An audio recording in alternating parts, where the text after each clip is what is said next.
માંડવી પારસી સમાજની ધર્મશાળા ખાતે માંડવી મોઢ ઘાંચી સમાજના ટ્રસ્ટીઓ દ્વારા વિદ્યાર્થીઓની નોટબુક તથા સ્કૂલ બેગ વિતરણ અને સ્નેહ મિલન સમારંભ યોજાયો। આજરોજ માંડવી નગરમાં આવેલ પારસી સમાજની ધર્મશાળા ખાતે માંડવી મોઢ ઘાંચી સમાજના વડીલો તથા ટ્રસ્ટીઓ અને દાતાશ્રીઓના સહયોગ દ્વારા વિદ્યાર્થીઓને નોટબુક તથા સ્કૂલ બેગનું વિતરણનો સ્નેહ મિલન સમારંભનો કાર્યક્રમ રાખવામાં આવ્યો હતો, જેમાં વિદ્યાર્થીઓને નોટબુક તથા સ્કૂલ બેગનું વિતરણ કરવામાં આવ્યું હતું।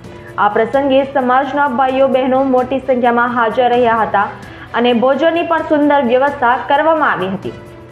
મોઢ ઘાંચી સમાજ દ્વારા આજરોજ 2023 અને 24 વર્ષમાં પાસ થયેલા દરેક વિદ્યાર્થીઓ માટે નોટબુક અને ઇનામ વિતરણનું આયોજન કરવામાં આવ્યું અને તેમાં આજે સ્નેહ મિલન સમારંભ તરીકે આજે પસંદ કાર્યક્રમ રાખવામાં આવ્યો છે અને દરેક વિદ્યાર્થીઓને પ્રોત્સાહન શૈક્ષણિક પ્રોત્સાહન મળે એના માટે ઇનામ વિતરણ બી આયોજન કરવામાં આવ્યું છે અને દાતાઓ દ્વારા 10 દાતાઓ દ્વારા આજે જે નોટબુકના જે ફંડ આવ્યું છે તેમાંથી આજે વિતરણ કરવા માટે એક મોટું ભવ્ય આયોજન પારસી ધર્મશાળા માંડવી ખાતે રાખવામાં આવ્યું છે। Bureau report RMG news Mandvi.